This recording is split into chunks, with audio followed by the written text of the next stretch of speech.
مجلس خویشاں رقص درویشاں۔ دائیں دیوار پہ مجھے ایک بہت بڑی پینٹنگ دکھائی دی۔ بھدے سے مہاگنی کے فریم میں قریباً آدھی دیوار پہ آویزاں تھی۔ عجیب و غریب، بہت کم استعمال کیے جانے والے مگر کشش آمیز رنگوں کا استعمال غیر معمولی طور پر کیا گیا تھا۔ میں ذرا قریب ہو لیا۔ اتنا بڑا کینوس، اتنا بڑا کام، خدا جانے وہ کون تھا، کوئی سرپھرا سا مصور۔ آخر اسے ایسی عجیب و غریب پراسرار قسم کی پینٹنگ بنانے کی کیا ضرورت پیش آئی؟ یا اگر کسی نے اسے بنوایا ہی تھا تو یہاں اس کا مقصد کیا تھا؟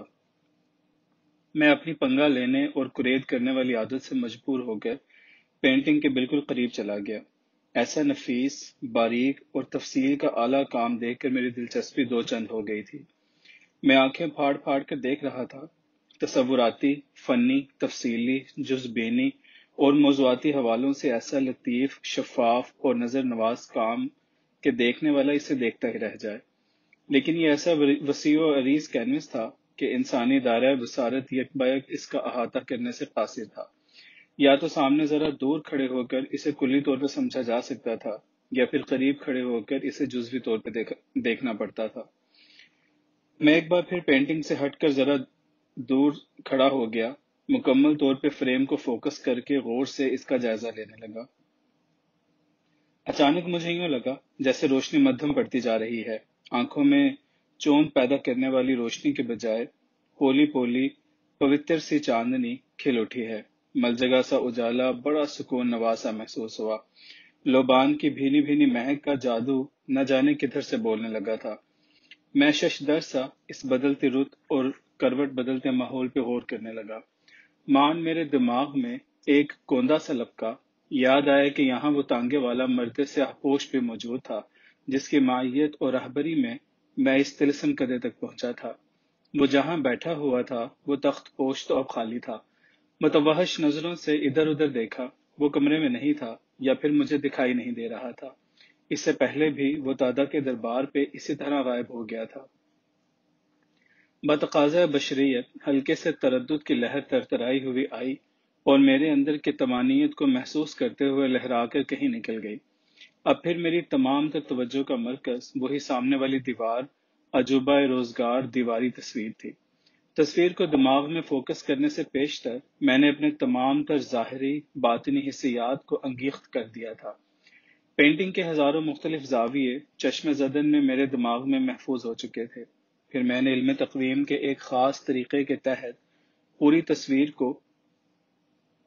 تصویر کو اس کے اندازاً طول و عرض کے مطابق 8 حصوں میں تقسیم کیا اور تصویر کے قطب میں نظریں گاڑ دی۔ جب قطب قائم ہو گیا تو میں نے ہولے ہولے اسے پھیرنا شروع کر دیا۔ 10-15 منٹ میں تمام تصویر اپنے تمام تر ظاہری جزویات کے ساتھ میری بصری فہمیت کے دسترس میں تھی۔ اس کے بعد میں تصویر کے اور قریب آ گیا، باری باری باقی حصوں کو بغور دیکھا۔ جوں جوں دیکھتا گیا تحیر کے سمندر میں اترتا گیا۔ بہلول پاشا درویش نامی کسی ترکستانی مصور نے شتر پوست پہ یہ نادر یکتائے زمانہ شہکار تخلیق کیا تھا۔ اسے تخلیق کہنا شاید زیادتی کے ذیل میں آئے، یوں کہنا زیادہ مناسب ہوگا کہ ایک جیتے جاگتے منظر کو جیسے مصور نے کسی پراسرار عمل سے منجمد کر کے شتر کی پوست پہ پلٹا دیا ہو۔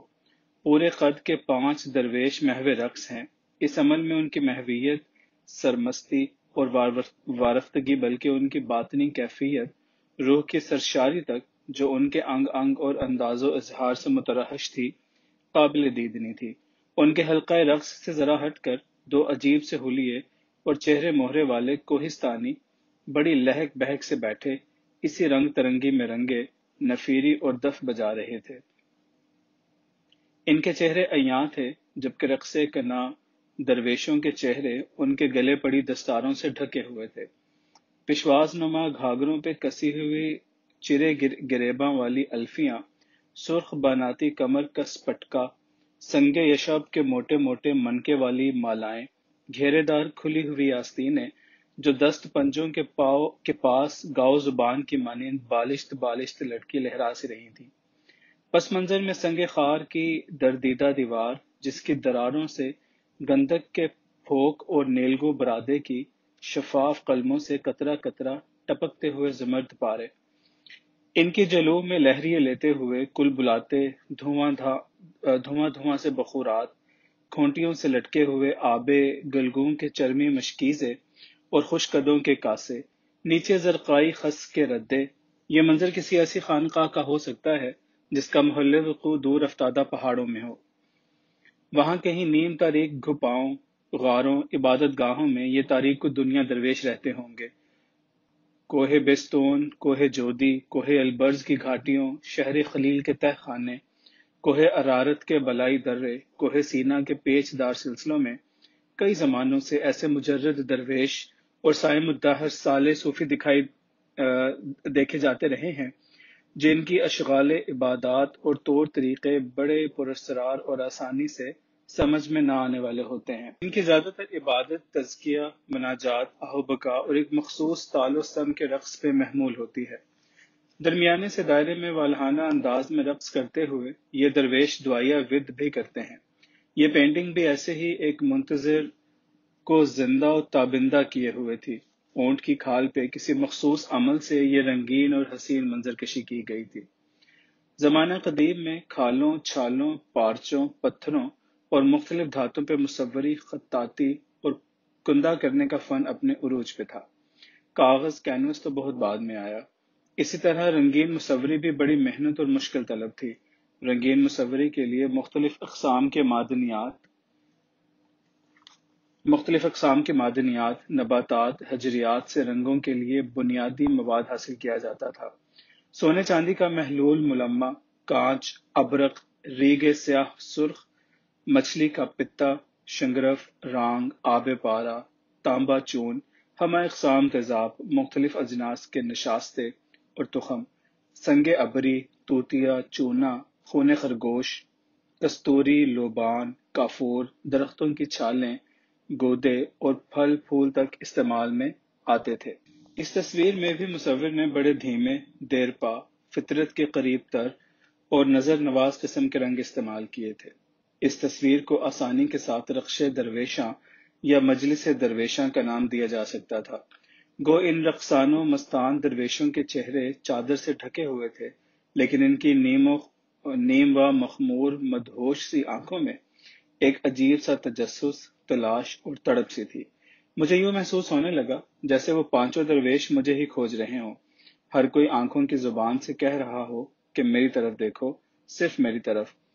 میں نظریں ملانے سے احتضار کر رہا تھا، مگر میں کوشش بسیار کے باوجود ان میں سے ایک درویش کے مستور چہرے سے اپنی نگاہیں نہ ہٹا سکا، بلکہ مزید ایک قدم آگے بڑھ کر اسے غور سے دیکھنے لگا۔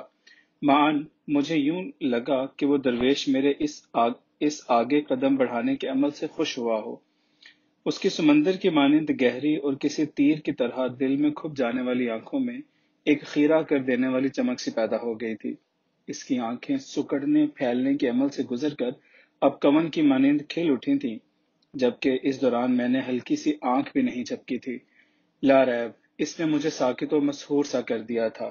پھر میرے دماغ میں ایک چھناکا سا ہوا، جیسے ہی اس کے چہرے سے چادر کا پلو ہلکا سا سرکا۔ وہ بابا رحمت سائیں تھے۔ سائیں سائیں کرتی سرسراتی خنک کافوری لہر میرے سر و پاؤں میں سے لہراتی ہوئی گزر گئی۔ پھر یوں جیسے ان کی نگاہیں برقی بازوؤں میں تبدیل ہو گئی ہوں، اور ان بازوؤں نے آہستہ سے آگے بڑھ کر میرے وجود کو اپنی نامحسوس سی گرفت میں جکڑ کر مجھے بھی منظر کا حصہ بنا لیا۔ اب کھمبیوں جیسا گھیرے دار گھاگرا، کمر کس کے زیر زرکوفی پائجامہ، جھاریا واسکوٹ کا چاک، چرمی تسمہ سے کسا ہوا پیزار، جھالروں والی سرخ ترکی ٹوپی پہنے، بھمبیری کی مانند گول گھومتا، چکر کاٹتا ہوا پانچوں درویشوں کے درمیان میرا وجود قطب طاق بنا ہوا تھا۔ میں تصویر کے باہر کھڑا تھا، مگر خود کو تصویر میں بھی متحرک دیکھ رہا تھا۔ پانچوں درویش بھمبیریوں کی مانند گھوم اور میرے گرد دائرے میں چکر بھی کاٹ رہے تھے، اور دف کی تال تھاپ پہ ذکر بھی جاری تھا۔ وہ دونوں ہاتھوں کی تال پہ اللہ کہتے ہوئے دونوں ہاتھ لہرا کر کھولتے، اور پھر لڈی کے انداز میں لٹو کی طرح گھوم کر ہو کہتے ہوئے ہاتھ میرے قریب چھوانے کے انداز میں لاتے، مگر مجھے چھوئے بغیر پھر یہی عمل دہراتے جاتے تھے۔ اللہ کے الفاظ ایسے مبہم سے انداز میں دہراتے کہ کچھ سمجھ میں نہ آتا کیا کہہ رہے ہیں۔ کوہستانی لہجہ، نفیری کی مہین لرزتی ہوئی آواز، دف پہ تھپ تھپ کی تھاپیں، بار بار دہرائے جانے والا ایک عمل مسلسل، رقص، ذکر، یہ سب کچھ دھیرے دھیرے دھواں سا ہوتا جا رہا تھا۔ اب قریب ہی یہ عالم ہو گیا کہ نہ باہر جسم کا احساس رہا نہ اندر کہیں وجدانی وفور۔ ٹھوکرے نیم شبی سے جب ذرا ہوش ٹھکانے لگے تو محسوس ہوا کہ کسی دبیز سے دیوان پہ لیٹا ہوا ہوں۔ میری بائیں جانب کوئی دریچہ کھلا ہوا تھا، چوکھٹی پہ لٹکے ہوئے نین سکھ کے حریری پردے راوی کی جانب سے مست خرام مشک بار شیتل سی پروائی سے لہرا کر بار بار میرے عارض سے چھو چھو جاتے تھے۔ شاید انہی کی وجہ سے میں گہری نیند سے اچٹ گیا تھا۔ ہلکے ہلکے ہلکورے لیتی ہوئی ازغنون کی ابھرتی ڈوبتی مدھر تانے کانوں میں رسا ٹپکا رہی تھیں۔ در و بام اور فرش و فانوس پہ اتری ہوئی بھیگی شب کی جادوگری نے اس شبستان لالا رنگ کو فردوس سے گوشت بنا دیا ہوا تھا۔ آوے ہے یہی جی میں، یہی عمر بسر کرو۔ رجلے سیاہ پوش و نساء، آب، شبنم، باد صبا۔ دائیں طرف کوہنی ٹکا کر ٹیک لی تو دیکھا کہ میرے اور ان کے درمیان آب شبنم کا مہین پردہ پڑا ہوا ہے۔ دودھیا سے نیم اجالے میں کچھ رجل و نساء کالی قبائیں، سیاہ غرف اور ابا امامہ سے مزین و ملبوس بڑے تزکین و تزین سے اس جلسے میں بیٹھے ہیں۔ ان میں جو رجال تھے وہ اپنے کر و فر، چہرے مہرے اور تن و توش سے بڑے صاحب مقام و منزلت دکھائی دیتے تھے، اور کچھ اپنے مستور چہروں، نفاست و نزاکت اور لباس و لوازم سے نساء دکھائی دے رہی تھیں۔ ہاتھوں زانوں پہ نگاہیں روبرو، فاضل حرکت نہ سکت، جیسے سنگ خارا، سنگ مریم کے قد آدم بت حالت نشستن میں تراش خراش کر کے یہاں رکھ دیے گئے ہوں۔ میرے تعجب میں بے پناہ اضافہ ہوا جب میں نے یہ دیکھا کہ وہ سب آپس میں گفتگو کر رہے ہیں۔ حرکات و سکنات اور لبوں کی جنبش سے بھی یہ امر واضح تھا، مگر کیا کہیے کہ جو کوئی ایک آدھ لفظ بھی مجھے سنائی دیا ہو۔ درمیانی فاصلہ بھی کوئی ایسا نہ تھا کہ ان کی آواز مجھ تک آتے آتے راہ میں کہیں رہ جائے۔ میں نے ذرا توجہ سے ادھر کان دھرے اور دیکھا کہ ذرا پرے تپائی پہ بانسی تیلیوں کے پنجرے میں سیاہ گلدم چہک رہا ہے۔ نیچے دم پہ منڈی دھرے ایک فربا سی شاہ کالی بلی بیٹھی ان سیاہ پوش ہستیوں کو دیکھ رہی ہے۔ گلدم کے چہکنے کی خفیف سی صدا مجھ تک پہنچ چکی تھی۔ للعجب کہ میں ان بزرگوں کی آواز سننے سے قاصر تھا، جیسے ان کی صوت و سماعت، نطق و نمو ہا کا کوئی اپنا ہی نظام تھا۔ ایک نمایاں سی جگہ پہ بیٹھے ہوئے بزرگ جو حاضر و موجود میں معظم اور محتشم دکھائی پڑتے تھے، زیادہ ہی مصروف گفتگو تھے۔ وقفہ وقفہ سے سلسلہ کلام و دہن بھی جاری تھا، لیکن جرعہ و لقمہ میں پہل یہ سرکردہ بزرگ ہی کر رہے تھے۔ ان سب ذکور و اناس ہستیوں کے چہرے کھلے ہونے کے باوجود بھی نمایاں نہ تھے۔ دھندلے، بے خد و خال، گڈ مڈ سے، ناک، منہ، آنکھیں، پیشانی، کان، کچھ بھی واضح نہ تھا، جیسے سب ہی بے نقش و نگار پتلے ہوں۔ یہی غور کرتے ہوئے اچانک میری نظر دیوار والی پینٹنگ پہ آ پڑی تو ایک نئی حیرت میرا انتظار کر رہی تھی۔ پینٹنگ میں سب کچھ ویسے ہی تھا، سوائے ان درویشوں کے جو می رقصم اور نفیری اور دف بجانے والوں کی صورت منظر میں موجود تھے۔ میں نے اپنی شعوری حواس مجتمع کرنے کی خاطر اپنی آنکھیں بند کر لیں، مگر وہ جو کہتے ہیں کہ آنکھیں بند کر لینے سے سورج کا وجود ختم نہیں ہو جاتا، سو وہی ہوا۔ لیکن میں نے اسی حالت میں کافی دیر تک آنکھیں بند رکھے غور و خوض کی ایک آدھ کھڑکی کھول لی تھی۔ سکون کی ٹھنڈی ٹھنڈی پروا اور سکوت کے سہج سہج احساس نے جیسے میرے دماغ پہ چھوٹی سی کافوری ڈلی رکھ دی تھی۔ جہان نو دل روشن کی دستگاہ میں ہے، سیاہ گربا و گلدم، لمس حریر و ابریشم۔ میرے پاؤں پنڈلیوں پہ رواں رواں نرم نرم سا ریشم سرک رہا تھا۔ کفے پایا آب گلاب سے بھیگا ہوا پھاہا سا پھریری لیتا ہوا محسوس ہوا۔ پاؤں پیٹ کی جانب کھینچتے ہی میں بیدار سا ہو گیا تو وہی سیاہ گلدم کے پنجرے کے نیچے والی کالی شاہ کالی بلی میرے پاؤں میں لوٹ رہی تھی۔ بلی، کتا اور گھوڑا یہ لاڈ اور پیار توجہ والے جانور ہوتے ہیں۔ ان کے لاڈ اور پیار کے اظہار میں بڑی وارفتگی، سپردگی، سچائی اور خلوص ہوتا ہے۔ میری نگاہ پڑتے ہی وہ سرک کر میرے سرہانے کی جانب آ گئی۔ میں اٹھ کر بیٹھ گیا اور پیار بھری نظروں سے اسے تکنے لگا، لیکن مجھے نہایت ہی غور سے اسے دیکھنا پڑا۔ میرے خداوند، میں بھونچکا سا اسے تکتا رہ گیا۔ وہ بھی کوئی عام بلی نہ تھی جو ہمارے گھروں، گلی محلوں میں سڑے ہوئے چھیچھڑے سونگتی پھرتی ہے۔ وہ کچھ سیامی بلیوں سے شباہت ضرور رکھتی تھی، مگر نہیں، وہ تو اس دنیا کی بلی ہی نہیں لگتی تھی۔ اتنی کالی، اتنی سیاہ کہ اگر دنیا بھر کی سیاہیوں، تاریکیوں، شب دیجور، شب فراق، کالی زبانوں، دھندوں، قانونوں، احکاموں، نصیبوں، مرواریدوں، گلابوں، مرچوں، علموں، جادوؤں اور سوچوں کی کل ہم سیاہی کو کشید کیا جائے، اور جو اس سے جوہر سیاہ دستیاب ہو، اس سے اگر ہم کوئی بلی ہی وجود میں لانا چاہیں تو وہ یہی بلی ہو سکتی ہے، جو اس وقت میری آنکھوں میں آنکھیں کھبائے مجھ سے چوہے بلی کا کھیل کھیلنا چاہ رہی تھی۔ اب وہ میرے سامنے بیٹھ گئی، جیسے شاگرد استاد کے یا استاد شاگرد کے آگے بیٹھتا ہے۔ اس کی مقناطیسی آنکھوں کے تیز گھومتے ہوئے برمے میرے دماغ میں گھسے جا رہے تھے۔ بسد دقت میں نے اپنے آپ کو اس کی سحر نگاہی سے نکالا۔ اب میں چھت سے لٹکتے ہوئے چوبی فانوس کو دیکھنے لگا تھا، جس کی تانب مسیح کملوں میں کافوری شمع بقائے نور بنی جھلملا رہی تھی۔ اچانک میری سماعت سے ایک مہین سی آواز ٹکرائی، من آنم، من آنم۔ میں نے چونکتے ہوئے اپنے ارد گرد دیکھا، کون ہے جو من آنم پکار رہا ہے، مگر اس گربہ سیاہ کے علاوہ کوئی اور ہوتا تو دکھائی بھی دیتا۔ میں اٹھ کر سامنے کھلے دریچے کے پاس پہنچ کر اس آواز کے اسرار کی کھوج کرنے لگا۔ اب میرے پیچھے سے وہی من آنم کی آواز آئی۔ میں یک لخت ایڑی پہ گھوما، مگر وہاں بھی کون تھا جز گربہ سیاہ، اور میں دیکھ رہا تھا کہ یہ آواز بلی کے منہ سے نکل رہی تھی، می آؤں کے بجائے من آنم۔ میں نے آنکھوں کو ہاتھ سے ملتے ہوئے پھر غور سے دیکھا کہ کہیں سہوے نظر ہی نہ ہو، مگر یہ حقیقت تھی۔ بغیر سوچے سمجھے میرے منہ سے بھی من دانم نکل گیا۔ سہوٹی اور اوٹی کے گلدار کی طرح اس کی موٹی سی لمبی دوم بڑی نمایاں تھی۔ اس نے اپنی دگنی لمبی دوم سے اپنے گرد ایک حصار سا کھینچ لیا تھا، اور بیچ میں کسی سیامی شہزادی کی طرح تنے تنبورے کی تار بنی ہوئی بیٹھی تھی، اور میں اس کے حضور یوں کھڑا تھا کہ ابھی وہ اشارہ ابرو کرے گی اور میں چشم زدن میں اپنے سر کی فصل کاٹ کر اس کے قدموں میں ڈھیر کر دوں گا۔ اس تماشائے من آنم کے من دانم میں شاید ایک زمانہ بیت گیا۔ ساعتوں کی گرہ کھلتے ہی اس نے اپنی دم والا حصار بھی کھول دیا تھا۔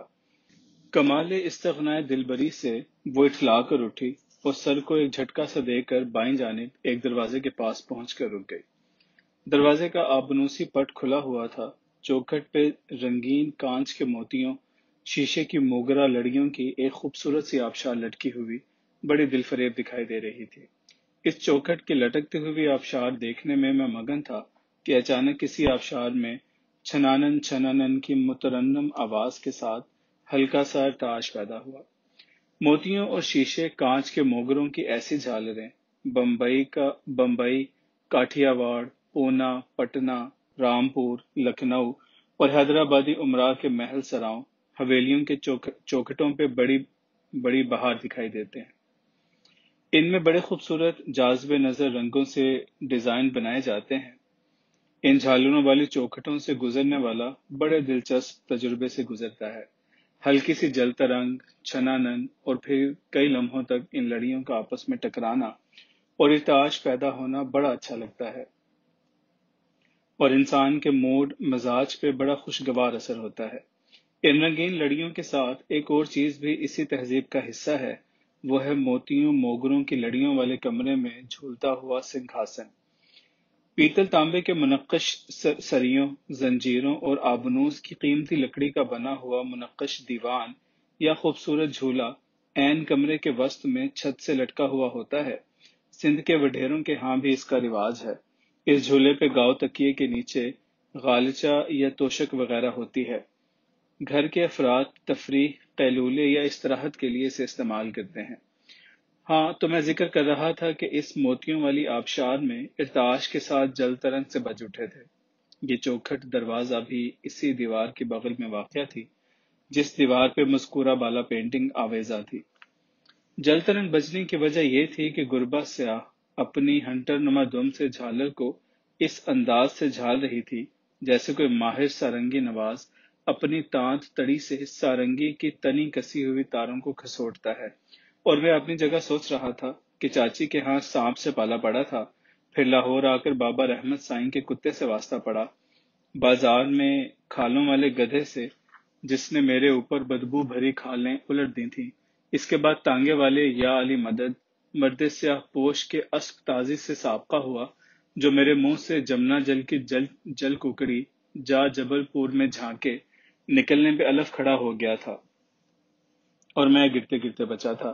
اب یہاں اس گربا گشتن روز اول سے ماتھا بھڑ گیا ہے۔ میری تو ان سانپوں، کتوں، کھوتوں اور گھوڑے بلیوں سے جیسے کوئی رشتہ داری ہو گئی تھی۔ غصہ بھی آ رہا تھا۔ مجھے اس طرح ساکت و جامد دیکھ کر گربا سیاہ نے سر بدلے، جیسے اسے محسوس ہو گیا ہو کہ وہ جو اس نے شام کے سمے کا راگ ہنڈول چھیڑ رکھا تھا وہ بے وقت و بے رنگ تھا۔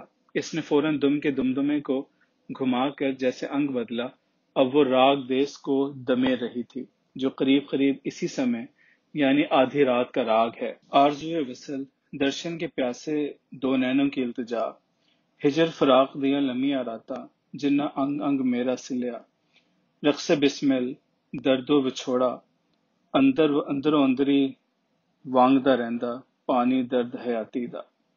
پتہ نہیں میں کدھر کا کدھر نکل گیا۔ اب جو متوجہ ہوا تو وہ اپنے دم کے سرے کو میری جانب گھما کر یوں ہلا رہی تھی جیسے کوئی انگشتے شہادت سے کسی کو اپنی طرف متوجہ کرتے ہوئے بلاتا ہے۔ میں بلا سوچے سمجھے آگے بڑھ گیا۔ اب وہ چوکھٹ کے اندر تھی اور میں چوکھٹ کے اوپر، یعنی نہ اندر اور نہ باہر۔ چند لمحے وہ مجھے گھورتی رہی جیسے سوچ رہی ہو کہ کیسے احمق گاؤدی سے واسطہ پڑا ہے۔ میں اس کی ذہنی کیفیت کو محسوس کرتے ہوئے چوکھٹ کے اندر آ گیا۔ پھر وہ آگے بڑھ کر گھومتے ہوئے مجھے دیکھنے لگی کہ میں پھر کہیں رک تو نہیں گیا۔ وہ آگے آگے، میں پیچھے پیچھے۔ اندھیرے اجالے میں 8-10 گام آگے ایک اور چوکھٹ آ گئی، ویسے ہی موتیوں کی جھالر، دروازہ بھڑا ہوا تھا، ہلکی ہلکی سی دودھ پانی سی روشنی جھالر کی جھام سے باہر ٹپک رہی تھی۔ یہاں پہنچ کر میرے نتنوں سے ایک علیحدہ سی خوشبو ٹکرائی، میرا ماتھا ٹھنکا، یاد نہیں آ رہا تھا کہ اس سے پیشتر یہ خوشگوار اور حیرت سے ملی جلی کیفیت والی مہک کہاں سونگھی تھی۔ اس یادش بادش میں میرا گربا سیاہ کی جانب دھیان چلا گیا۔ وہ مارے سیاہ جیسی اژدہی دم کو الجبرے کی تکونی شکل دیے بٹ بٹ میری جانب منہ اٹھائے دیکھ رہی تھی۔ اوہو، اس پر اسرار سے مہک سے تو میرا ایک دفعہ پہلے بھی واسطہ پڑا تھا۔ میں تھوڑا سا ماضی قریب میں اتر گیا۔